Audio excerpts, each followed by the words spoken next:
as the Gen Z person in the office, the Gen Z person on the team, the person who kind of gets poked at for being young, and take a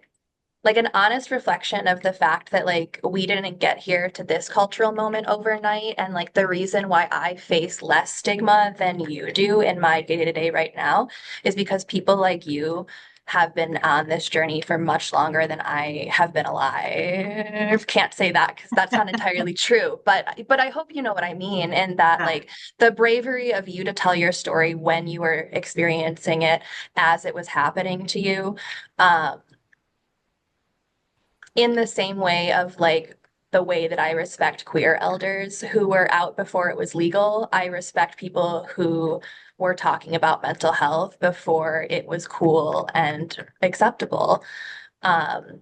and I think there's still a lot of caveats to how acceptable it is. I know that depression and anxiety, I kind of sometimes pick a bone with because of more, not more, but because of SMIs that are more stigmatized, like schizophrenia and bipolar 1. Um,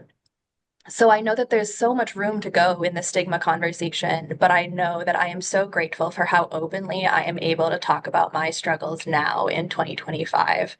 And that is only because of the bravery and conviction of people before me for as long as this conversation has been alive. And so I think inviting people into your personal coping skills is such a beautiful testament to them working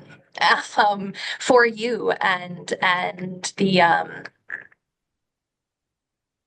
yeah, I wanted to say some of that because when you're talking about stigma and when you're talking about um, kind of like this community offering of joy, it just really goes back to that value of hope for us, us having access to it, even when the people that we're serving might not.